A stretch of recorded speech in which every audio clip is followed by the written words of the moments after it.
Hi, WhiskyJason here, whiskey from the viewpoint of an American in Germany tasting rare and exotic whiskey. And today I have the Retronaut. Ooh, it's falling apart the box already. I just opened it. Blackwater Distillery. This is a 17-year-old Irish whiskey that has been sourced from an undisclosed distillery due to, wow, that's very cheap, the box. I'm sorry, guys. Due to a non-disclosure agreement. Interesting bottle, very, very nice. The bottle number is here, actually on that little tack strip here. So I have bottle number 461 of 1,160. And this cost over in Germany 105 euros. So we're talking about $120 for this.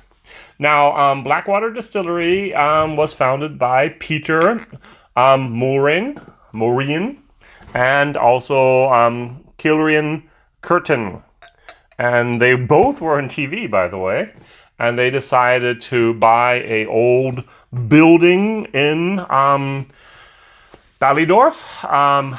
And it was a supermarket originally in the 50s, and then in the 80s it turned into a warehouse, and 2010 basically, or 2007 bankrupt, and it was the McCarthy hardware store. And then 2017, they actually bought the building beside this building, the hardware store, which was a supermarket, which also closed down. So they have a courtyard, yay, very important for barrels and so on. And they have two buildings. One will be probably the warehouse and one will be the distillery. They've invested so far over €1 million in actually converting those two buildings into a distillery. So, Blackwater Distillery, Retronaut, 17-year-old. This is very, very important that it says Irish Whisky, K-Y. Now, the Blackwater Distillery has only the KY in their word whiskey, just like Waterford Distillery in also, what was the county called here? Wow, I'm really good at this. Which was the Waterford County. Because according to Peter, up until the 1970s actually, whiskey often in Ireland had the EY. I'm sorry, just the Y, without the E, just the Y. Now, go back to the beginning of the 20th century. Ireland and Scotland both were producing whiskey. Ireland was actually exporting more whiskey than Scotland was. And there was actually a steamship from Bushmills that would go to America and come back with just loads and loads of whiskey on board. that was the number one thing. Sell the whiskey, sell the whiskey. Then Mr. Coffey invented the coffee still, and it was the continuous column still. And of course, it was much cheaper to make whiskey. And this was very important because the Irish said, yes, we're going to take this, we're going to use this, we're going to create a blended whiskey, grain whiskey together with single malt whiskey, and we're going to sell it to the world at a much, much cheaper price. Ireland basically said, no, we're the purist. We're going to stay with the old way, and we're going to differentiate ourselves by actually adding an E between the K and the Y. So this was added. This was a marketing gag back then. Well, unfortunately, Scotland won. Scotland became the number one exporter of whiskey in the world, and Irish whiskey almost died out. Up until the 1980s, actually, there was just like one monopoly, the Irish distillers in Middleton. You had Bushmills up there as well, and there was a third little tiny thing that did also produce whiskey, and everyone just decided, hey, we're going to stick with the EY, so they eliminated that. Now these new companies are coming back, looking at history, going, hey, just use the Y. All right, that's enough, that's good, we'll differentiate ourselves, especially in Waterford County, with this spelling of whiskey. Oh, by the way, I'm WhiskyJason, and WhiskyJason is spelled only with the Y because 2010 there's a guy out there who actually on YouTube saved the name whiskey with an EY Jason. One video the guy had uploaded, and so I was forced to find another name. I wanted to have the same name on Twitter, WhiskyJason.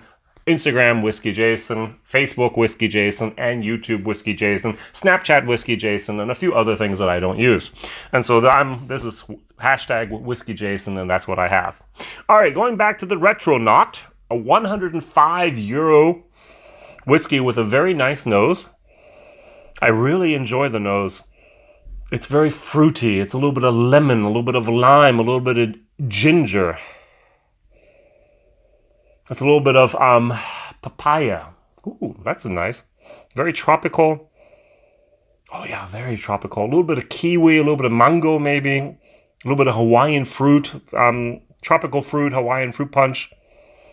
Very, very, very nice. So, now I'm a little hesitant. I had this already, but I'm always hesitant when I have an Irish whiskey that's a little bit older. It does not say first fill barrel. It says on the back, and I will read, I forgot. This rather special Irish whiskey was released to celebrate work commencing on the building of our new whiskey distillery in Ballyduff, County Waterford. Therefore, it goes without saying we did not distill this whiskey. Yay, transparency. Love it, Peter. Thank you very much. We didn't even recask it for a few months to add a patina of pretend provenance. Instead, I searched until I found outstanding examples of Irish whiskey that excited me so much I just had to bottle them. This then is the first of those independent bottlings. So we're going to have more of these, by the way. And this was November 2017. Peter... Ryan. As it said here on the bottle, it was actually just matured exclusively in ex-bourbon casks. So, let's try it.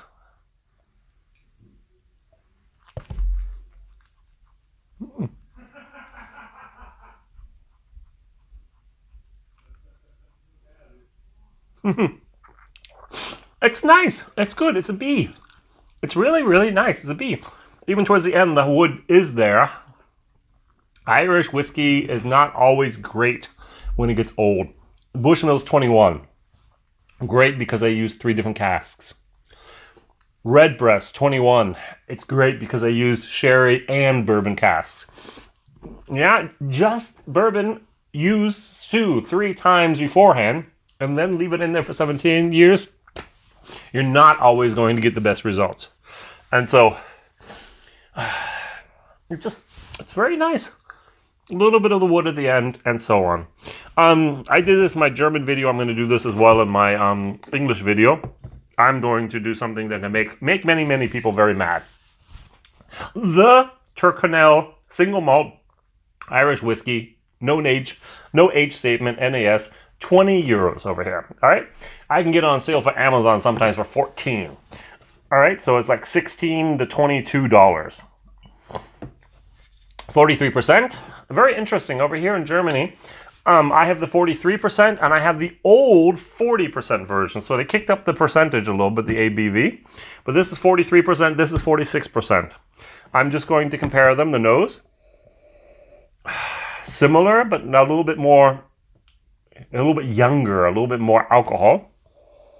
Oh, much better, much better. Oh, honey melons as well. Very tropical, very, very nice. So let's try this.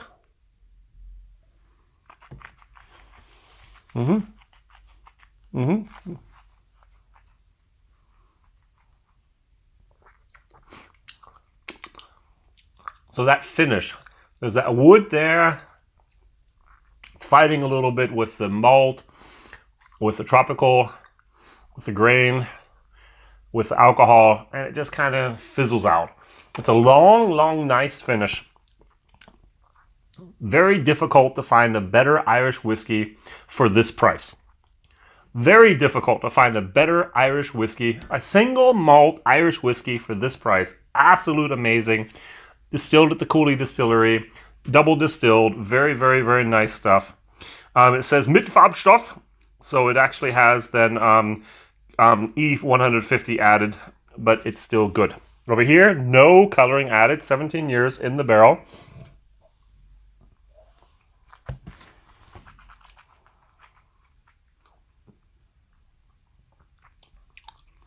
It's definitely better, but how much better? Is it really 5 times better than this? Or is this 5 times better than this? Never. It's like 10%. I'm going to give it 20% better than it. 20% better. Max. Max. More like 15. It's not worth the 105. So, of the 1,160 bottles, if you ever get the chance to buy one, I would say buy it. Keep it as a collector's item. Do not open it. Go to Teeling. Go for a single cask of anything else. You're going to get exactly the same stuff. It's going to be just as good or even better. And if you want to have really the best, can I show this? The best value for the money. This is the Turconel 16-year-old. This is heavenly compared to that. Oh, I didn't do that in my German video, so I'm going to do this very, very briefly in my English videos. I'm going to compare the two of these. We're running about 70 some euros over here for this, compared to 105 euros for that. So now on the nose, it's more velvety. This is a single malt. Wow, it's actually got that nice little copper thing attached there. Very, very, it's glued on. That's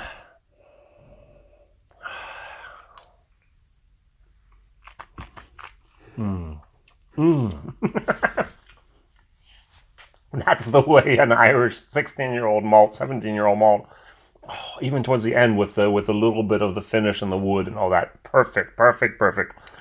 Oh, now that's about what Irish whiskey should taste. This is one of the best. This is the best Turconel I've ever had. The 16-year-old. If you can find it in the States, buy it. It's almost as good as anything else you can get out there from Ireland. The only thing that beats it, off the top of my head, is definitely the Redbreast 21. All right, and it also only has 46%, just like this. So we're talking a very, very similar product. Doesn't even come close. Oh, that's a shame. I'm so sorry. Blackwater's Distillery, you found something nice. You bottled it. Very, very well done. I might not go to the distillery after all this summer after this video and say, hi, I'm WhiskyJason. I did that video about the Retronaut, and I compared it to some other stuff that's very cheap and some other stuff that's from the same distillery that's better. Can I have a tour, please? So that's the way things are. WhiskyJason here, whiskey from the viewpoint of an American in Germany. I gave it a solid B. Yay. I gave this A minus, by the way. And I'm going to give it a value for money with a D. It's not worth $120 ever in this lifetime. I should fail it, but I'm going to be nice. All right. My whiskey videos come out on Mondays, Wednesdays, and Fridays. Thank you very much for liking. Thank you very much for subscribing. And I look forward to your comments. My question of the day is, should distilleries do exactly what Blackwater is doing while they're waiting for their own products to come out, source other products and tell people about it? Is that a good idea or a bad idea? Now, I think it's a very good idea exactly because Writer's Tears does it as well with the Welsh distillery. They were not as transparent as I would like them to be, or like them to have been, to be honest. They are now producing their own juice. They own now their own distillery. They still actually have stuff in the barrel already, and I'm going to visit them also in the summer of 2018. But they, at least here at the Blackwater Distillery from the very start, said, it goes without saying we did not distill this whiskey. Thank you very much for that. That actually should be honored and respected. Should we do this? What's your opinion? Yes, no, why not? All right, thank you very much. See you soon. Bye-bye. WhiskyJason here.